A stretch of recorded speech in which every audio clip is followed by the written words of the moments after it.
So historically, if you can see on the right, a bit of a map of the Battle of Agincourt. The red are represented representing the English forces here, and the French forces, primarily cavalry in the center there. And part of the English strategy, you can see, was to conduct the battle between these two rows of forest that would in effect narrow the range in which the cavalry could attack the English front. It would prevent them from being encircled, so to speak. The English forces, these pyramidal structures represent units of archers, English longbows, that protected themselves with wooden pikes. And these units of archers were extremely effective in the battle. So there were two contingents on each flank, and they were also little spurs of archer units across the middle of the English front. The effect of this was to channel the cavalry charges into the middle, and the cavalry were getting, first they tried to attack, first of all, actually they tried to attack these flank archer positions, and were mired in the spikes. They were beaten back by the hail of arrows from these English longbows. And then in the subsequent attacks, they went down the middle of the English front, so to speak. And again, these spurs of archers funneled them into the infantry wedges there, where the attack became concentrated and narrowed, and they couldn't bring their full force to bear across the English front.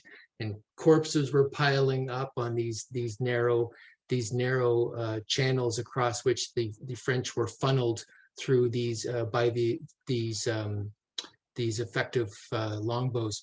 So these longbows were kind of an English secret weapon almost, in as much as they were able, with this yew tree that they were using as the tree for these longbows, to produce missile weapons that effectively were able to penetrate the knight's armor.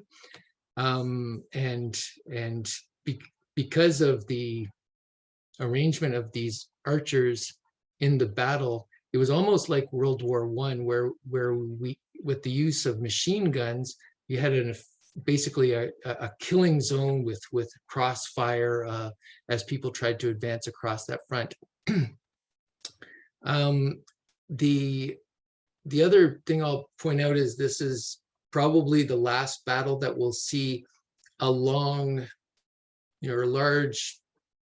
contingent of mounted knights at all try to be the sole strategic force for a major battle. So in some ways, looking back, military historians look back at this battle as marking the end of medieval warfare, in the sense that it marks the end of the dominance of the mounted knight. Here, the mounted knight was shown to be largely ineffective if countered with infantry and yeoman archers in a well-designed defensive front. And then, of course, that was only exacerbated with musket and small firearms later on.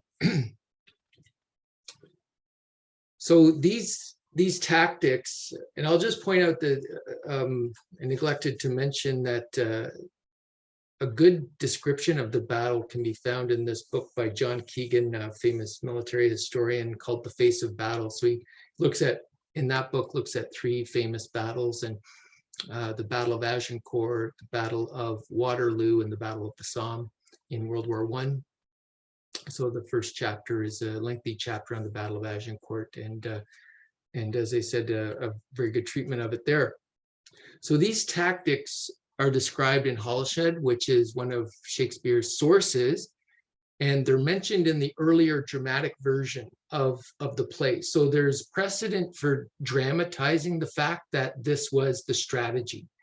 However, if you look at Shakespeare's play, you'd never know this was the strategy. If you just look at Shakespeare's play, they just went out and they fought and they miraculously won, thanks to God's aid. So as Henry says in the fourth act after the battle, "O God, thy arm was here, and not to us, but to thy arm alone ascribe we all, when without stratagem, but in plain shock and even play of battle, was ever known so great and little loss on one part and the other. Take it, God, for it is none but thine." So the play really emphasizes this as some sort of divinely orchestrated, miraculous victory, and totally underplays the human stratagem aspect of it. So we could say that in this sense, Henry is casting himself on the model of Moses or Joshua in the Hebrew Bible, a ruler who leads and unites a people. He even prays to God as, "O God of battles," and we can remind ourselves that God as Yahweh in the Hebrew Bible is one who battles, who is a God of war in ancient Israel, and who fights battles on behalf of the Israelite people. But we should also remind ourselves that this is also a political act potentially on the part of Henry. He's trying to present the appearance of piety that will gild or will kind of decorate his monarchy with the aura of holiness. And remind ourselves again that the clergy at the beginning of the play say that the age of miracles is over. So that seems to be in contradiction with what Henry's saying, that this was an example of a miracle. So again, maybe this is an example of Henry's Machiavellian policy. He discusses, Machiavelli does, the ancient Roman practice of securing popular support for the state with the pretense of piety. So using religion as a political tool. And the wisest leader, Machiavelli says, are those who, quote, foster and encourage religion, even though they be convinced that it is quite fallacious. And the more should they do this, the greater their prudence and the more they know of natural laws. This is from the Discourses. So we see another example of this type of Machiavellian policy in Act 3, Scene 6. Henry's discovered that his old friend Bardolph has been charged with the crime of looting a church, and he orders that this old friend be executed. And he says, and this is a famous little speech, "We would have all such offenders so cut off, and we give express charge that in our marches through the country there be nothing compelled from the villages, nothing taken but paid for, none of the French upbraided or abused in disdainful language. For when lenity and cruelty play for a kingdom, the gentler gamester is the soonest winner." So I think this is, if we compare this to Machiavelli and The Prince, where he says, "A prince must not worry if he incurs reproach for his cruelty, so long as he keeps his subjects united and loyal." So Henry's decision to execute Bardolph is an example of cruelty, but he ameliorates this example of cruelty with reversing the sentiment and emphasizing the lenity within the same statement, that he wants to win over the people of France with the appearance of lenity, or being lenient with them. So let's turn now. So we looked a little bit at the Battle of Agincourt, and the main point I want to make there is how the English historically won through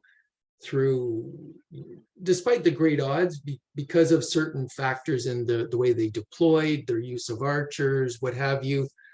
And none of that is really referred to. The dominance of the yeoman archers is not referred to at all. And the strategy of funneling the cavalry, the French cavalry into those channels is not referred to at all. And in doing so, Shakespeare and Henry is kind of orchestrating the image of Henry as holy warrior in the pattern of Moses or Joshua.